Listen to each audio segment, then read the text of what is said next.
a scary story ready? Hello and welcome to the Dead Air Dudes. I'm Izzy.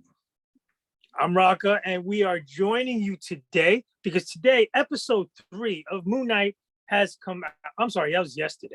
Has come out, and we are reviewing episodes 1, 2, and 3 of the Marvel series. And Rock, as usual, is a day late and a buck short. That being said, as Rock, quick little toast to all of our loyal listeners and everybody out there supporting Dead Air Dudes Nation. We surpassed 6,000 podcast downloads. That is thanks to you. And cheers. Cheers, guys and gals. And everyone. By the way, I am drinking Weller Reserve weeded bourbon. I'm doing a concoction of some Eagleware bourbon and amongst other accoutrements. Some iced tea, and I know it's not but hey, bottom line, drink it how you like it. Remember that. And I always get a kick out of the word concoction. Okay, let's roll. That being said, okay, episode 1, 2, and 3, we're gonna get ready for some minor to mid-level spoilers.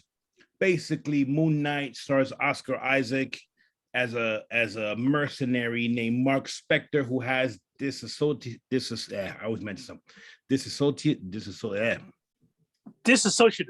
there you go, personality disorder, amongst many other things. Yes, so he has other personalities roaming around in his head. One named Stephen Grant happens to be a librarian who works at a gift shop in a museum, and then he is abruptly fired because of certain things that happened in episode 2. And in comparison to the comic, there's at least 3. You have Stephen Graham, Mark Spector, Jake Lockley, who do believe is a cab driver. Plus, you have Mr. Knight, who over here in the show, they kind of make him into kind of a laughing stock, which I'm not happy about. But we'll get into that a little later. All right. So wait. Now that you got into it, and the real premise is he's suited into Moon Knight, an avatar of one of the Egyptian gods, Khonshu. Can I ask you right now? Now we're going to put Izzy on the spot as our resident book expert. Who is the real person here? Is Mark Spector the real person? And he has a personality. There he is. Does he have a personality that is Stephen Grant, or is he Stephen whose personality is invaded by Mark Spector? The main personality, or the alpha, or whatever you want to call it, the star of the show, or the real person, is Mark Spector. Mark Spector is a mercenary who is pretty much a badass. And for stuff that's happened in his past and whatever else, his mind fractured, and he had to create these other identities to, I guess, function, And the funny thing, or the messed up thing, is that he does not remember when he goes into his, as in the show, look like flashbacks, so it looks like he kind of like does one of these, like seizures out, spazzes out, and he cannot remember what happened. It's to show how the mental illness, it's like really, really, really serious, And can I ask you then, is the mental illness really his, or this is a side effect of being the Egyptian god Connor's avatar, his soldier? Well, from what we know, and I'm just talking straight up on the series, it seems that yes, he's pretty messed up. He even mentions it in episode 3 when the other gods there and the avatars kind of talk to him like, is Khonshu using you? I mean, are you being helped? And he's like, well, yeah, I'm pretty messed up, but he's not using me. Now, I'm going to tell the listening audience right now, I'm sorry to present this in a question format, because I will be straight up honest. I did not know much of this. I knew as much as I could from limited resources, because I wanted to be a clean slate. And Right. C, I didn't have enough time to read up on the comic books beforehand. So I let it organically flow. And I'll be honest, we're into episode 3, and I gotta ask, what the hell am I watching? It kind of feels like National Treasure meets Egyptian gods. And it wouldn't be so bad, but since it's under the guise of Marvel, I have to wonder, like everybody else is wondering, how this all fits. Well, look, first of all, I mean, how it all fits, I have no freaking idea. I gotta be honest in a sense. I cannot see how Moon Knight fits within the MCU structure. How does Moon Knight fit with Spider-Man? I could see Moon Knight fitting with Daredevil and Punisher. And A lot of speculations that, out there. I don't that see me Moon working Knight, with you know, I don't see it. one of the speculations that I've come across is that Moon Knight is going to garner the attention of Doctor Strange and associates because they're monitoring disturbances, right? Mystical disturbances, anomalies. They intervened in the 10 Rings in Shang-Chi. Now, you can't not acknowledge that an eclipse was an uncharted, unscientific eclipse was made, that the stars were brought back to what was 2,000 years ago. There's a lot of magical stuff happening here. Well, I mean that could happen. It's happened before, and I can tell you right now, did the Avengers or whomever the hell is running around, did they see the Celestial, the big ass Celestial in the middle of the ocean or middle of in Eternals? I mean, come on.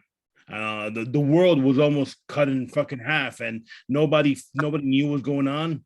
You mean Thor didn't be like, or as you mentioned, Doctor Strange, there's a little disturbance. Wong, go check it out. I mean, come on. All right. Or Do I Captain dare Marvel, say the two words? You Do I dare say the two words? Plot hole. Yeah, I mean, Plot hole. and it's a problem because the beauty of the Marvel universe and the MCU in particular now is because continuity. Whatever happens in Queens affects New York, it affects Manhattan, and affects the Bronx and whatever. If something happens, Subway shooter. part of the Marvel universe, the Baxter building is under attack. The Avengers know about it.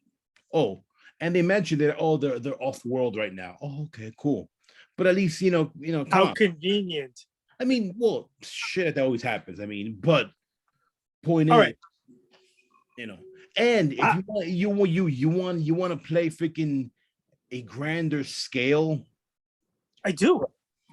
check this out. Khonshu is an Egyptian god, right? Right. And so is Amet, who is supposed the crocodile, who's supposed to be like the devourer of souls or whatever, right? Who they're trying to stop. Correct? Correct. Now, in Black Panther, the god is also Egyptian. In lore, Khonshu and the Bat is their brother and sister. Now, is that something that they're gonna talk about? Because then you have that's interesting. They have a straight connection between Moon Knight and So Black Panther. This could bridge Black Panther. It can also bridge Doctor Strange. There's a lot of tentacles here that it can go a lot of different directions. Well, it could also bridge freaking Thor. I mean, if they kind of ignore the fact that they mentioned they were aliens instead of being gods. I mean, well, also that was my next question. Into the comic book lore, mixing into with Marvel's doing right now in the screen. Not to get too confused with, let's say, the Justice League and what they've done with the Greek gods. Are the Egyptian gods Eternals? Are they a sect of Eternals? Are they an alien race? I think they're treating them so far in the series and so far in the MCU as legit gods. They're treating them as such. Can you even make the off-world super high jump hypothesis this can bridge a gap to Apocalypse? He was in the time of Egypt. Yeah. The first mutant. but I'm not sure that Feige and the MCU want to go there. They kind of want to, I think, probably ignore that. All right. I guess. I'm sorry, I strayed way too off with the comic book because I honestly have been looking for some footing. So let's go back to just the standalone 3 episodes here. How are we finding it? How do you find it? How do you enjoy it? What do you think? And the first episode, I mean, it's a little slow, but I mean, the first episode, because there's no backstory. Everyone, even before you watch Iron Man, you knew who Iron Man was. Yes, for the most part. The Hulk, Avengers, you go there. You knew, yeah, exactly, yeah. But you didn't know who the Guardians of the Galaxy were, and yet it worked. A lot of people didn't know who Daredevil was. Well, this is my big issue. I mean, so it's not necessarily, you know. It's not working for me because I think everything so far has been progressing in a snail's pace. What gets me about that is the fact that there's only 6 episodes. So right. I mean, so what are you going to squeeze in the next 3? I mean, and supposedly, and here we come with a little spoiler here, he lost his powers because Khonshu. They made it clear. They made it clear that Khonshu gives him the powers, which, from what I recall, and you guys can correct me in the comments. In the comics, it's not at that cut and dry. His outfit is not. He doesn't make it and whatever, and it doesn't like generate. It's all magical. Yeah, this is all magical, and it seems like he's completely dependent on. But talking about this episode in particular, here's one more thing. As you saw that Stephen Grant was complaining that Mark Spector was being too violent, because every time some shit goes down with Mark Spector, bloodshed happens, people die, and he blacks out. Yes, but he is cognizant and he feels bad, but he does what has to be done. Now, there seems to be possibly a third identity, because he mentions that he goes, "It wasn't me. What are you doing, Stephen? It wasn't me, bloke, or mate, or in it, whatever it was, whatever he calls it."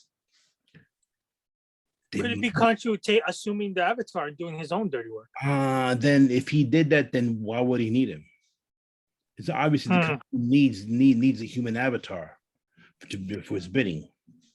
So there's a lot of nuggets here. I mean, what we've seen so far. Like I mentioned, there was a third in the comics is Jake Lockley, but he's a cab driver. I'm not sure, you know.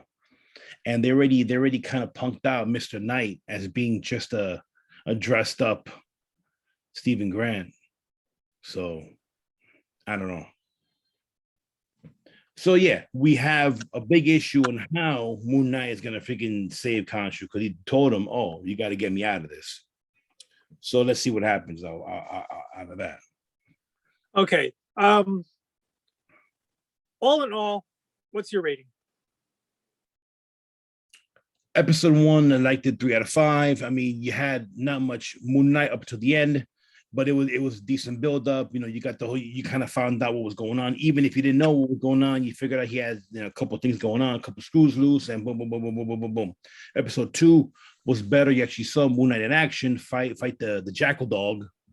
You know, which another theory I heard was the fact that maybe Dr. Harrow, played by Ethan Hawke, being the villain, maybe it's not. He's not an avatar of trying to be an avatar of the other guy. Ahmet, whatever. But maybe he could be Anubis himself. Anubis has the head of a jackal, kind of like a dog. Those things that ran after him, they're fighting, they look like dogs. They look dogs. They had and we all know Ahmed has a crocodile. She has a crocodile head. Could be nothing. It could be everything.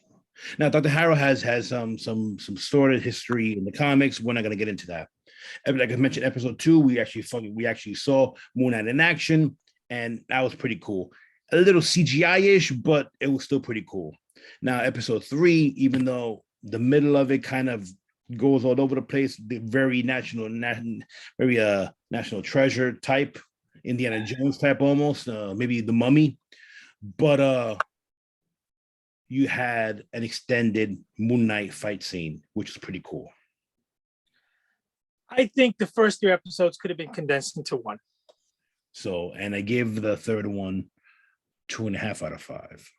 No, you know what? So all in all, 3 out of 5 so far.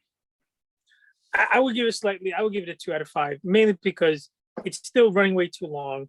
They're very redundant, where they're making the same point over and again.